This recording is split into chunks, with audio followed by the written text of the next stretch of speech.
Arsenal are still standing, but are they good enough to win the title? Let us be honest with each other for a moment. If you are an Arsenal fan right now, you are probably feeling a mix of emotions that are hard to put into words. You are excited because your team just reached the Champions League semi-finals for the second year in a row. You are nervous because Manchester City are coming for you this Sunday. And deep down, a tiny part of you is wondering if this Arsenal team has what it takes to finally cross the finish line and win the Premier League title for the first time since 2004. That is exactly what we are going to talk about today. All of it. The Champions League result, the Bournemouth disaster, the title race, the big team selection debate, and that 16-year-old kid who might just be the most exciting thing to happen to Arsenal in years. So grab a cup of tea, sit down, and let us get into it. First things first, Arsenal are in the Champions League semi-finals. Before we talk about anything else, let us give credit where credit is due. Arsenal beat Sporting CP over 2 legs, and they are now in the last 4 of the Champions League. Their semi-final opponent will be at Atletico Madrid. That is a massive achievement. Think about what that means for a club that had not been in the Champions League for years not too long ago. Arsenal have now made it to back-to-back semi-finals in the Champions League. That has never happened before in the club's history. Never. In 140 years of Arsenal Football Club, this has not been done before. Mikel Arteta said it himself after the Sporting game. He said it is a massive moment and that they are making steps that have not been done at this club for 140 years. You can feel the weight of those words. So before we start picking holes in performances and debating who should start at the Etihad, let us just sit with that for 1 second. Arsenal are in the Champions League semi-finals. Again. Okay. Now let's talk about the game itself. The Sporting game was nervy, but Arsenal got the job done on Wednesday night at the Emirates. Arsenal played out a goalless draw with Sporting. On paper, a 0-0 at home is not exactly the most thrilling result. But when you already have a 1-0 lead from the first leg, a draw is all you need. Arsenal came into the game under real pressure. They had just lost 2-1 at home to Bournemouth in the Premier League over the weekend. That result was described as potentially damaging, and rightly so. The mood around the club was not great. Fans were frustrated. Questions were being asked about whether Arteta's team was running out of steam at the worst possible time. And to be fair, the game against Sporting did not do much to silence those concerns. Arsenal had more of the ball, but Sporting were the ones who looked more dangerous at times. A player called Gini Katamo hit the post in the first half after getting on the end of a cross. That was a really close call. In the second half, Sporting continued to push. Their player Maxi Arroyo had a chance and shot wide. Right at the end of the game, a Sporting substitute almost forced extra time, but his shot from outside the area went just wide. Arsenal fans in the stadium were on edge for most of the match, but the team held on. David Raya in goal had a decent game. Declan Rice was solid in midfield as always. William Saliba and Gabriel Magalhaes kept things tight at the back. It was not pretty, but it was professional, and in the end, that is what matters in knockout football. Leandro Trossard came off the bench and actually hit the post with a late header from a corner, which would have been a nice way to finish the tie, but the 0-0 was more than enough. Arsenal are through, and now Sunday becomes everything. The Bournemouth defeat is still haunting the title race. We cannot talk about where Arsenal are right now without going back to what happened against Bournemouth on Saturday. Arsenal lost 2-1 at home at the Emirates to Bournemouth. Now look, Bournemouth are not a bad team. They have had a really good season. But for Arsenal to lose that game at that moment in the season, it was a real gut punch. Before that result, Arsenal had the chance to go 12 points clear of Manchester City with a game in hand still available to City. 12 points, that would have been almost impossible to catch. But they did not win, they lost. And instead of going 12 points clear, they stayed 6 points ahead. And then what did Manchester City do? They went to Stamford Bridge and beat Chelsea 3-0. Comfortable, professional, dominant. Pep Guardiola's team looked like a team that knows exactly what it needs to do and is doing it without breaking a sweat. So the title race is well and truly alive. Arsenal have 6 points over City, but City have a game in hand. That means that right now both clubs have the title in their own hands. If Arsenal win their remaining games, they win the league. If they slip up again, City could overtake them. This is exactly the kind of situation that Arsenal fans have lived through before, and it has not always ended well. In recent years, the Gunners have been in great positions late in the season only to fall away. The scars of those disappointments are still fresh. Can this Arsenal team be different? Can Arteta's side actually hold their nerve and get over the line this time? Sunday against City is the biggest test of that question all season. What is wrong with the Arsenal attack right now? Here is a question worth asking. When did you last see Arsenal really cut loose and score goals freely? Because the truth is, the attack has not been clicking for a while now. Against Sporting, Arsenal created just one shot on target. One, in a home game where they needed to create chances and potentially kill the tie-off. Arsenal's front three in the Sporting game was Victor Gyökeres, Noni Madueke and Gabriel Martinelli. And according to the match report, as has been the case on most occasions when that trio has played together, the Gunners' attack did not click. That is a real concern. If your first choice front three does not work well together most of the time, that is a problem you need to solve, and you need to solve it before a title decider at the Etihad. Gyökeres in particular has been a talking point. Arteta signed him for £64 million in the summer, and the expectations were massive. But he has had a difficult time fitting into this Arsenal system. Against Sporting, he was substituted off with more than half an hour still to play. That is a pretty public statement from the manager that things were not working. When Kai Havertz came on in his place, Arsenal actually looked more settled, more controlled, more like a team that knows what it is doing. And Joe Cole, who was watching on TNT Sports, noticed exactly that. Joe Cole has a strong message for Arteta.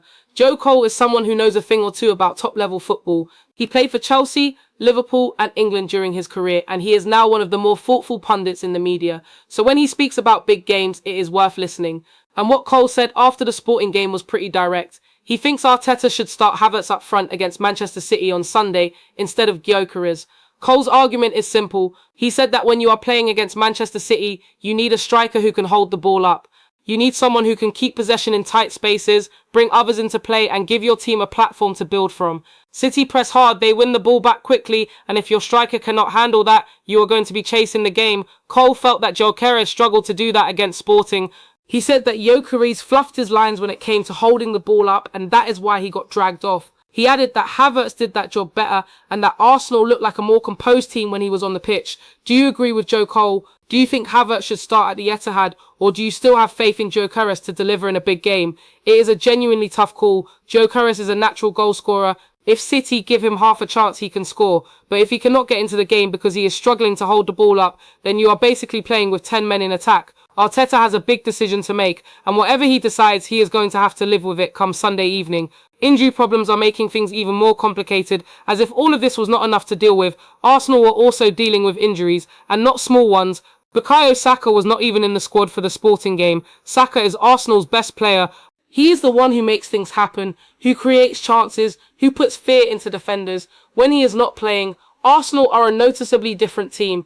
Now, Noni Madueke has also picked up an injury. He was substituted off during the Sporting game. Whether he will be fit for Sunday against City is unclear at this point.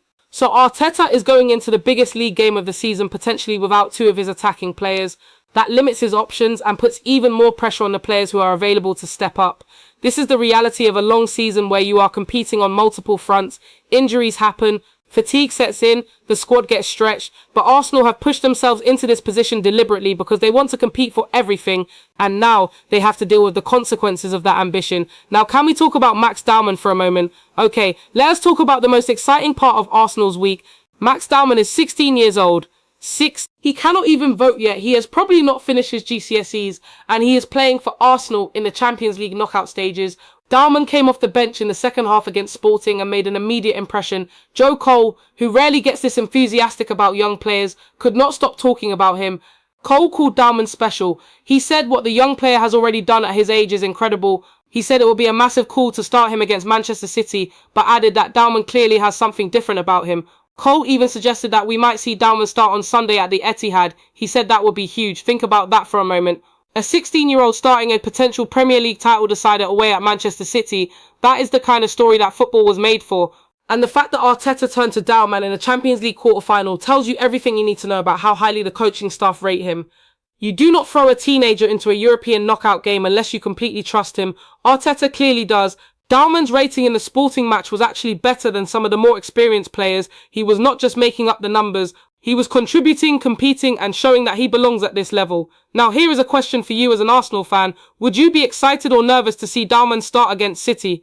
Is he ready for that? Or is the Etihad on a Sunday afternoon in a title decider maybe just one step too far for a 16-year-old?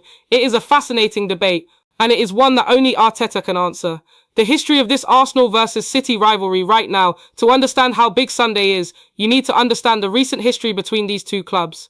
Arsenal and Manchester City have met twice already this season. The first game was a Premier League match at the Emirates Stadium that ended 1-1 honours even. The second meeting was the Carabao Cup final at Wembley where City won 2-0. That was a bitter result for Arsenal fans and for Arteta. So in terms of head-to-head this season, City have the edge. They have beaten Arsenal when it mattered at Wembley and avoided defeat in the league match at the Emirates. Sunday at the Etihad is the third and potentially final meeting between these two clubs in what has been an absolutely gripping season, and this one matters most of all. If Arsenal win, they go 9 points clear of City. With the games remaining, that would put them in a very strong position to win the title. Not guaranteed, but very, very close. If City win, they close the gap to 3 points and the title race becomes genuinely open again. Everything would go down to the final weeks of the season, and if it ends in a draw, Arsenal still stay 6 points ahead, but momentum would be with City after what has been a rocky spell for the Gunners. Every possible result has massive consequences. This is not a game where Arsenal can settle for a point and move on. They need to go to the Etihad with a mindset that says we are here to win. What does Arteta need to do on Sunday? Mikel Arteta is a brilliant football manager. Everyone can see that. He has transformed Arsenal from a club that was finishing 5th and 6th in the league to one that is now fighting for the Premier League title and reaching Champions League semi-finals. But he faces his biggest challenge of the season on Sunday. His team is tired. They have played a huge number of games in a short space of time. They are without Saka and potentially without Madueke. They are coming off a bad defeat to Bournemouth and a somewhat nervous performance against Sporting. Confidence is a little shaky. And they are going to the Etihad to face Pep Guardiola's team, who are at their most dangerous when they sense blood. Arteta needs to get the team selection right. He needs to decide on the Gyökeres versus Havertz debate. He needs to figure out what role, if any, Dowman plays. He needs to set the team up defensively to stop City from running riot, while also being brave enough to attack and try to score. It is a lot, but this is what elite management looks like, and everything Arteta has done at this club has been building to moments like this one. The question is, can he deliver when it matters most? The Arsenal fan community right now, if you are part of the Arsenal fan community, you already know what the mood is like. It is a strange mix of belief and anxiety. On one hand, supporters know their team is genuinely good. This is not a fluke. Arsenal have been consistently excellent over the past few seasons. They have built something real under Arteta. The squad has quality, the football can be beautiful, and the ambition at the club is clear. On the other hand, the recent run of form has rattled some confidence. Winning just one of the last 5 games in all competitions is not the form of a team that looks ready to close out a title race. It raises doubts, it makes fans nervous, it brings back memories of past collapses. But here is the thing, history does not have to repeat itself. Arsenal are a different team now than they were in previous seasons. They have more experience of competing at the top. They know what is at stake, and they have already shown this season that they can bounce back from difficult moments. The win in Lisbon in the first leg of the Sporting tie, when Havertz scored late to give Arsenal the crucial away goal, was exactly the kind of performance that shows this team has character.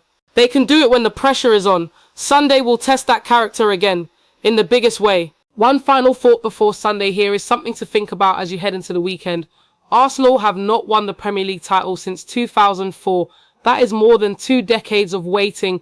Fans who were young children when Thierry Henry and Patrick Vieira were winning leagues are now adults with jobs and families and grey hairs appearing where they probably should not be. That is how long it has been. This season feels different. It has felt different for a while. The position Arsenal are in, leading the league, competing in the Champions League semi-finals, is not an accident. It is the result of years of work, planning, smart recruitment, and brilliant management. But a good position means nothing if you do not finish the job. And the job starts this Sunday at the Etihad. Arteta will have his team ready. The players know what they need to do. The fans will be watching, nervous and excited in equal measure. Can Arsenal go to Manchester City and get the result they need? Can Havertz or Gyökeres step up and be the difference? Can Dowman come on and do something extraordinary? Can Rice dominate midfield the way he is capable of doing? Can Saliba and Gabriel keep it tight at the back? There are so many questions and only one game to answer them. Whatever happens on Sunday, this Arsenal team has already done things that this club has not done in a very long time. They are in the Champions League semi-finals. They are leading the Premier League. They are not done yet. But done or not, the next chapter gets written on Sunday afternoon at the Etihad. Be there for it. Cheer loud. Believe. Come on, Arsenal.